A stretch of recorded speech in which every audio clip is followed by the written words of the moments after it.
What is going on, guys? Welcome back to episode number 4 of our Seattle Kraken franchise mode. If you guys haven't watched the 3 previous episodes, make sure to watch them and catch up before you watch the episode today. In our last episode, we finished through our first season. We ended up finishing 35, 42, and 5, I believe, with 75 points, and we finished 7th in the Pacific. So kind of where I expected to finish. I didn't think we were going to have a good year. We had a very weak team. And so I was really just looking for a good draft pick. So the next thing we're going to do is sim to the draft lottery, see where we end up. We're going to then go through the draft and then hopefully get some simming done. So let's get into it. Just before we get into it, as you can see, the Pittsburgh Penguins won our first season. So it's good to see that the Canucks didn't win. We would hate to see that.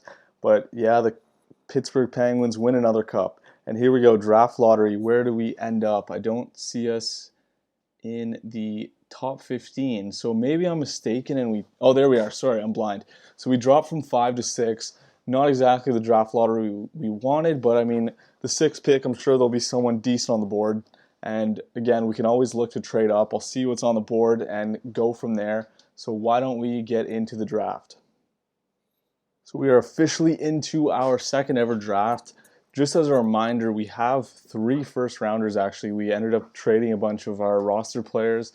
I'll just take a look here at the trade offers to see what picks exactly we have. I know we've got pick number 6, but I remember that we also have 2 others in the first round. So we got 27, 30, and 6. So that's pretty awesome. I mean, those are late rounds, so they're more like a second rounder, but we could use them to trade up. So why don't we take a look at the draft board and just see who's available right now and see if we even want to trade up. So let's see, we got Lafreniere, who's obviously going to go first overall. Then we've got Marcus Gunderson, never heard of him. Who else do we have here? Cole Perfetti, Quinton Byfield. We're sitting at 6, which could get us Marco Rossi. Holtz is pretty good, though. That's probably who we're going to end up drafting. I don't know if I want to trade up. I'm trying to see. Lucas Raymond might be worth trading up. Let's just take a look. Yeah, we might have to trade up for Lucas Raymond here. So he's supposed to go, what, 6th? So we actually could get him without trading up. So why don't we sim through and see what happens here. Lafreniere goes first, and then it'll be Gunderson. Yeah, 82. Wow, 82 elite medium. That is a pretty solid pick. I mean, he's not as high potential as Lafreniere, but 82 coming out of the draft is pretty good. Byfield, and so then hopefully Raymond doesn't go here. If it does, that kind of puts me in trouble. And he doesn't. Okay, perfect. That guy looks like a bust, 63. And we can now get Lucas Raymond. He's a right winger. Would have been nice to get a center. We could go with Marco Rossi, but in previous franchise modes that I've done, I think Lucas Raymond ends up being a lot better. So we're going to go ahead and select Lucas Raymond. 61 overall, but he is an elite medium, so he's going to be a beast at some point. I'm going to go ahead and sim to our 27th pick.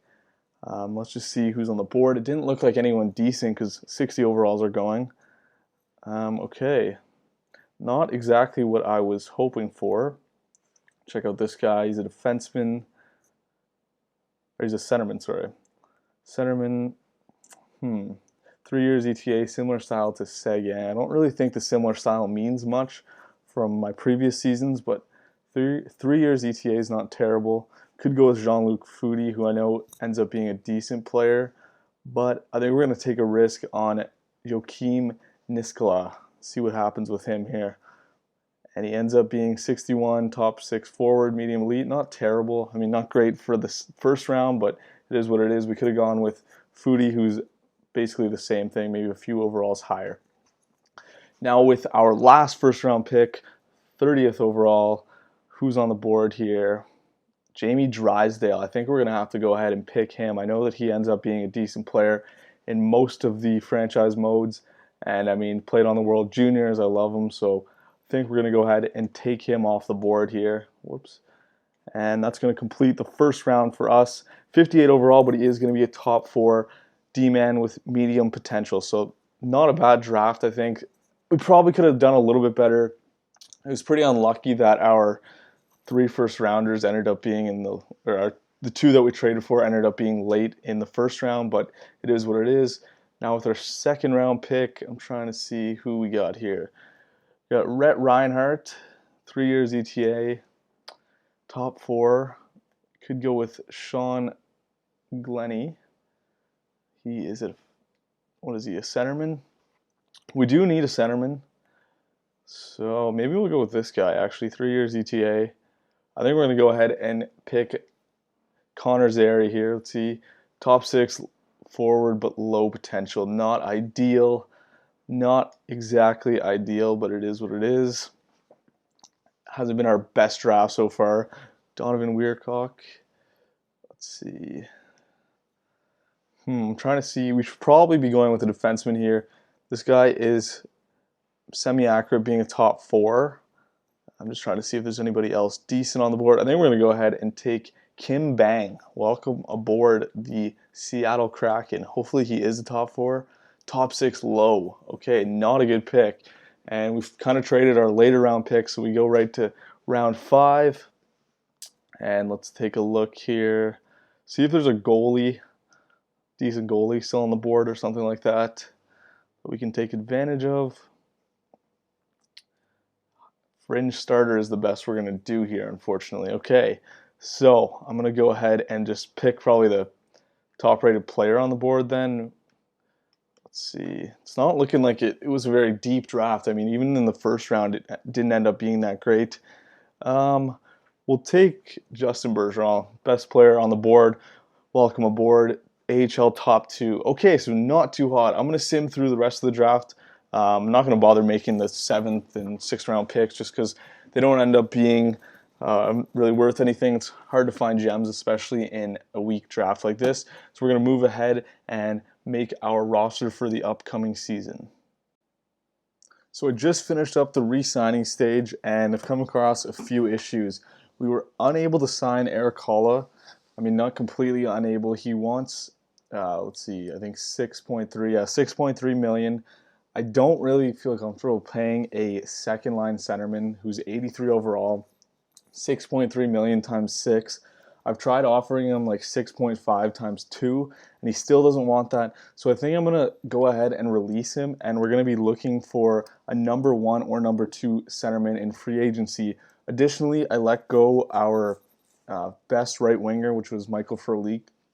He was 32 years old. He was 82 overall, but I don't really want to re-sign someone that old. So we are also going to be looking for an actual first-line right winger, potentially a second-line right winger, but preferably a first-liner.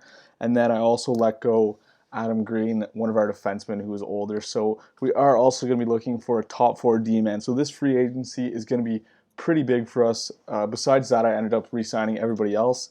It was a little bit difficult to sign Markstrom and a few other players just because since the team did so poorly, our morale is really bad right now. So that's going to be a challenge moving forward, and it's also why I'd like to do a lot better this season, and so that's going to stem from who we're able to pick up in free agency. So let's take a look here. We'll first try and address our center need. We have 29 million in cap space, so we can basically get anybody we want. I would love to get Braden Point, but he is an RFA, and so it's going to make us give up like a first, second, and third rounder, so I don't really want to do that. Trying to see someone who's younger. 28 isn't ideal. What are our options here? Okay. Why don't we try and get Mikael Granlund? He wants about the same that Holla wanted, but he's 3 overall better. I am going to have to offer him a lot, like $1 million more because of the morale. So we're going to offer him $7.750 million on a 2-year deal. I really hope he signs because we need a centerman badly, as I said. Next thing we need to address is a right winger. Let's see. Anthony Duclair is a UFA. That looks like a great pickup. He's 24 years old, fits the second line role. He'll actually have to play on our first line, but I like this pickup. We'll go 4 years and we'll offer him $5 million. We've got tons of cap space, so I'd rather be safe than sorry. So far this is looking good as long as we can get these guys. And then we need a defenseman. See Spurgeon here, who we actually ended up trading. He is a UFA. I wouldn't mind getting him back. I liked Spurgeon. He is 30 years old, though, but as I look, there aren't really many younger defensemen. Yeah, I think we're going to actually go ahead and try and get Spurgeon back on the team here. And I mean, worst case, we can just trade him again. We ended up getting a first rounder for him, so if we can get him back, then we essentially got our first rounder for free. So let's see how we did with these free agents. I hope they sign. It's usually on like day 5 that they determine whether they're going to sign or not. I really hope we're able to get all of them because we need them desperately, and by that time, pretty much everyone will be signed. Match offer. See, I offer sheeted Guryanov, so I will match the offer there. Declare signs, perfect. Okay, so this will be the day. No, I guess day 6. Spurgeon signed and Mikael Granlund. Okay, that is awesome. So we just picked up basically our 3 best players in free agency. The team's going to be looking a lot better than we did last year. I'm going to go ahead and sim to the season. We are now all set to hop into our second season with the Seattle Kraken. Before we get in there, let me just show you guys our lines. So as you can see, we just signed Mikael Granlund. He's going to be our first line centerman. We've got Donskoy still. Then we picked up Duclair. Right now I have him penciled in on the second line because it works better for chemistry. Zibanejad, and then we got Capo Caco over here. Just want to see if anything changes if I put him there. I'm just going to go ahead and place him there just because he is a right winger and I want his development to be as good as possible. And as you can see, our team isn't great, but it's a lot better than last year, that's for sure. We'll be a lot more competitive. I'm not overly happy about our forward line chemistry, so that's something I'm going to look into if we don't start out the season very hot. On defense, we got Spurgeon back with Gustafsson. They gave us a nice +3 on the first line. Then Ekholm and D'Angelo give us +1. And then Carlson, Colin Miller. I don't mind the chemistry. I would like a +3 here or here, but it is what it is. And then in nets, we've got Markstrom and Halak still. Why don't we get into our first game of the season? We're going to slow sim it to end off the video. So let's go ahead and get there. Right before then, we get a trade offer for Riley Smith. I actually might look into this. 2 second rounders for Riley Smith and a 4th rounder. Let's take a look into this here. Riley Smith, 77. I think that's mainly due to chemistry that he's so low rated. It must be. $5 million. He is a right winger. We just signed Duclair though. I think that would have me put. I'd have to get rid of Duclair or Donskoy and then put Capo on the 3rd line. That's an interesting offer for sure. Let's just see how many points he put up last year. How do I do that? Let's take a look here. Put up 39 points, -23. I think I'm going to go ahead and reject that offer. If I hadn't picked up a right winger, I would have taken that in a heartbeat. But now that we have our lines kind of set, I'd like to start off the season like this. Chris Kreider.